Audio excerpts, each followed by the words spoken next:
selesai meneliti, sudah selesai, yang jelas instrumen sudah selesai, sudah meneliti dan tinggal menggarap dalam bentuk deskripsi.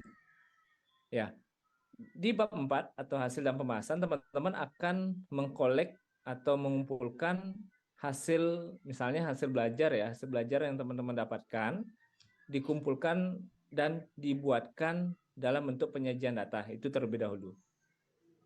Nah, selanjutnya teman-teman akan mencari mean modus mediannya. Nah, penggunaan mean modus median di sini dulu kita harus cari teman-teman.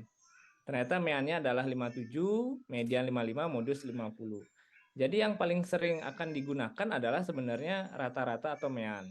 Ya, karena dalam kuasi eksperimen ada pretest posttest, kita akan menggunakan selisih dari peningkatan antara pretest dan posttest.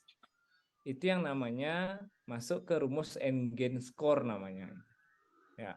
Ya, pokoknya ini ya teman-teman ya, dicari setiap misalnya di kelas eksperimen terlebih dahulu kan pretestnya ini ada rata-rata segini. Oke, ntar ada juga pretest untuk kelas kontrol kan sudah dua. Nah, itu baru pretest saja, kelas kontrol dan eksperimen. Untuk selanjutnya barulah kita mencari juga nilai post-test. Kalau pretest post-test kan tidak bingung lagi Bapak Ibu ya, teman-teman ya. Pretest di awal, post-test di akhir. Kelas eksperimen itu kelas yang kita berikan perlakuan, kelas kontrol itu adalah kelas yang tidak diberikan perlakuan. Nah, tadi udah dapat dua ya. Kita rata-rata nilai pretest kelas kontrol dan eksperimen. Sekarang ada juga nilai post-test kelas kontrol dan eksperimen. Jadi ada 4 teman-teman. Nah, dicari mean modus median. Nah, nanti ketika teman-teman sudah dapat itu semua, teman-teman akan masuk ke yang namanya N-gain score seperti ini. Perhitungan N-gain score dengan menggunakan rata-rata atau selisih dari peningkatan hasil ujian pretest dan posttestnya. Berapa peningkatan ini masuk rumus ya teman-teman ya, dan menggunakan nilai rata-rata masing-masing pretest dan posttest yang tadi didapatkan. Kayak gitu sih aplikasinya. Nah, teman-teman mungkin jadi pertanyaan nanti, apakah semua teman-teman yang membuat skripsi di PGSD akan menggunakan ini? Saya rasa bisa iya, bisa tidak. Karena dalam kuasi eksperimen, kalau kita pre-test, post-test, kita akan menggunakan N-gain score. Tapi kalau hanya post-test only, ya didengarkan saja dulu ya berarti ya, meskipun masih semester 3 teman-teman. Ini sudah mengarah ke penggunaan soalnya. Jadi kalau hanya post test only, teman-teman akan tidak akan menggunakan N-gain score ini, tapi hanya menghitung mean modus median gitu saja. Ya. Jadi penggunaannya saya rasa seperti itu teman-teman. Kalau kita mencari mean modus median ya penggunaan untuk menghitung N-gain score atau N-gain score itu bisa saya bilang karena ini kan memastikan apakah ada peningkatan atau pengaruh perlakuan dengan tidak gitu. Nah, sehingga diperlukan namanya N-gain score. Nah, itu teman-temannya. Ya, yang jelas tetap dipakai lah, bukan hanya di mata kuliah saja, tapi akan dipakai ketika membuat skripsi gitu. Kalau kalau di perhitungan lain ya mungkin saja akan teman-teman dapatkan juga menghitung rata-rata itu kan yang paling sering ya pasti akan menggunakan yang namanya rata-rata, median, modus. Gitu. Itu mungkin pertanyaannya Pak Merta ya. Tadi udah dijawab juga oleh kelompok penyaji. Sudah, Pak. Sudah ya, dia hanya menambahkan saja ya. Teman-teman yang lain ada pertanyaan?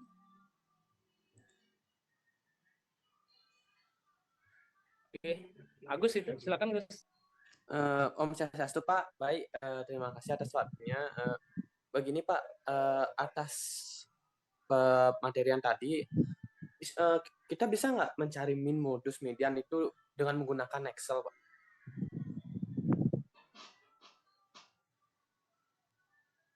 Rasanya bisa ya. Tadi nggak pernah nyoba loh. Tapi rata-rata kan sudah sering sama dengan average itu. Kalau median, Pak Adi belum pernah nyoba ya, tidak bisa membenarkan, tapi logikanya pasti bisa sih. Coba diiseng-iseng cari di Google pasti ada kok. Pasti ada, kemungkinan ada, average aja ada. Kalau median tergantung gini aja, mungkin kodenya. Atau kelompok penyaji kalau sempat mencari, ada apa enggak kira-kira? Tunggu sebentar ya, Pak Adi ngirim kontak ketua KKN dulu.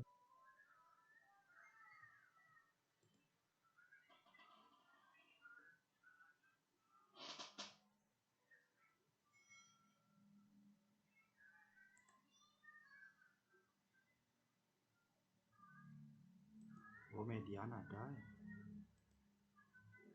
Oh iya, ada di YouTube ada tuh caranya. Heeh.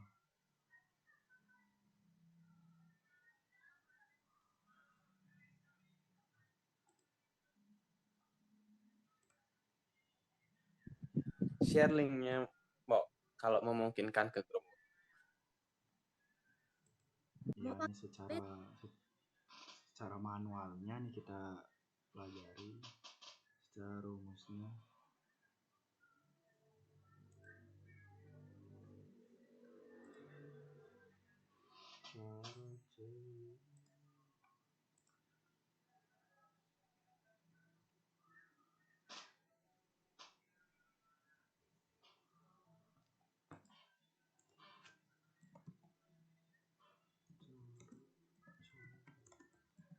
Nih, sudah ada yang menemukan cara Excel-nya? Ada ya? Nih, itu bisa dipakai.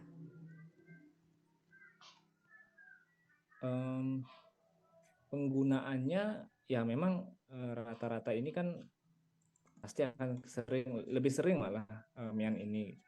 Cuman kalau di statistik itu teman-teman harus tahu yang tunggal sama yang berkelompok teman-teman ya.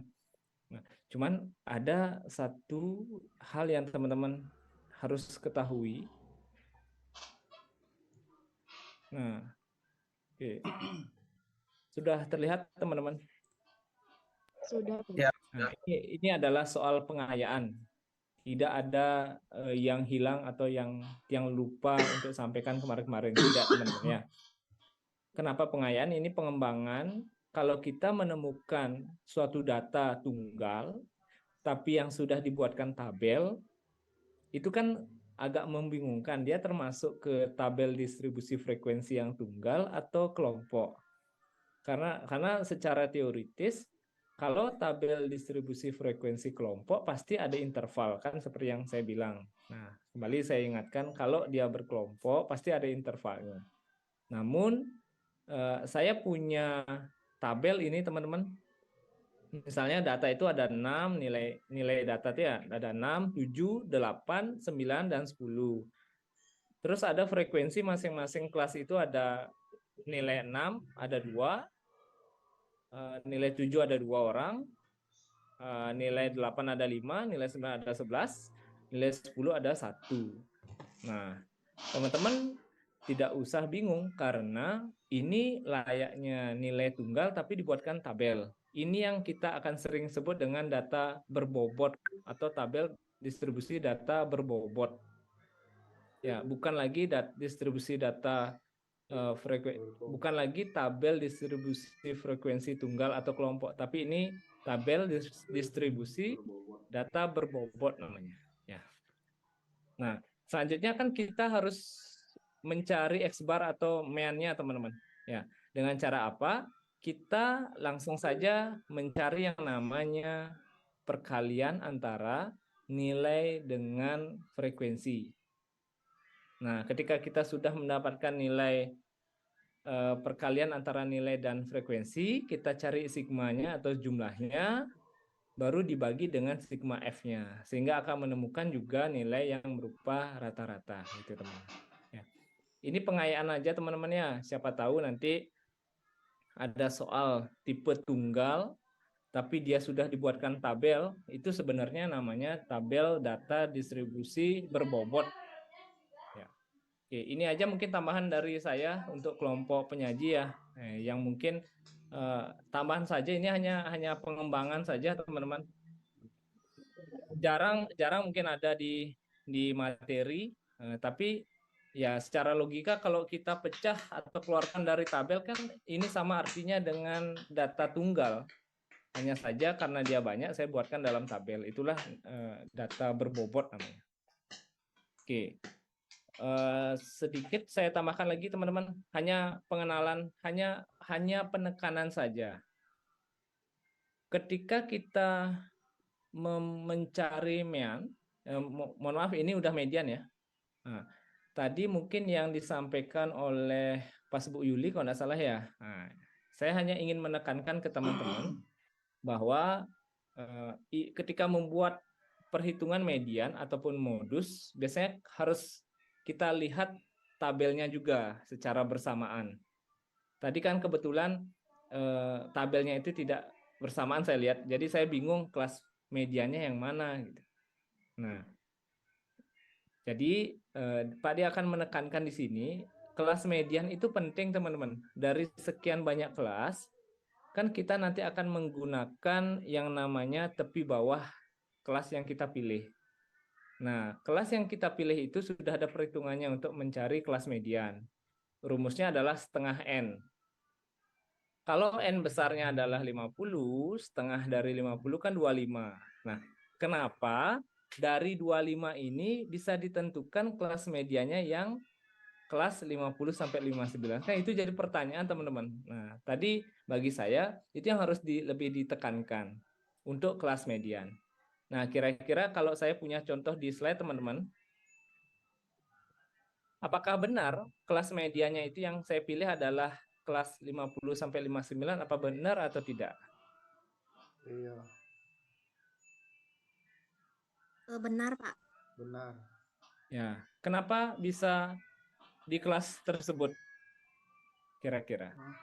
Karena pada frekuensi kumulatif sebelumnya seperti sebelum dari 31 itu kan berarti rentangannya dari 12 sampai dengan 19. Selanjutnya di kelas interval keempat itu berarti kan dari 20 sampai dengan 31. Sehingga letak medianya itu di frekuensi kumulatif yang 31. Demikian, Pak. Iya, terima kasih Wida. Memang kalau 19 ini kan 25-nya belum lewat ya. Ya belum ada lah ya. Tapi kalau di 31 ini 25-nya sudah termasuk di sini.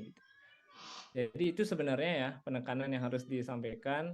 Ya mungkin sudah tadi, tapi harus ditekankan lagi teman-teman secara berulang. Karena kalau kita salah memilih kelas median, ketika masuk rumus otomatis pasti salah teman-teman ya. Karena ada rumus yang misalnya TB.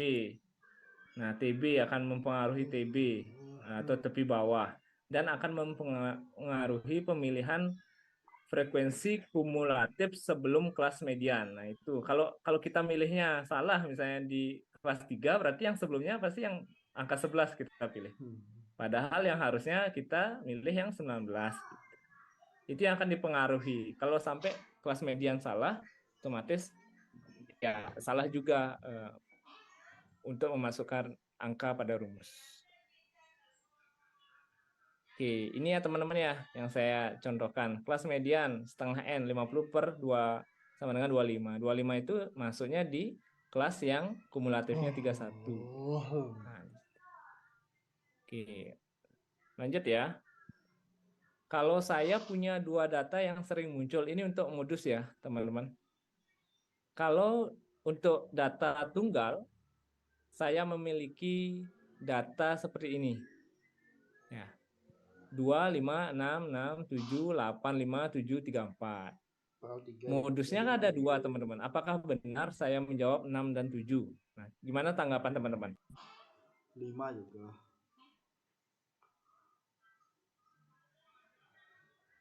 5. 5 juga, Pak ya. Dia 5 juga termasuk.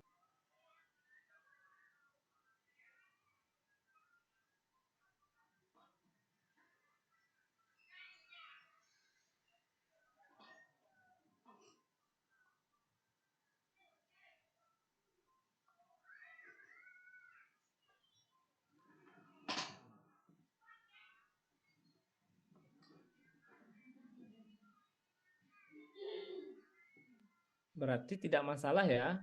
Ada 2 jawaban atau 3 jawaban, teman-teman ya.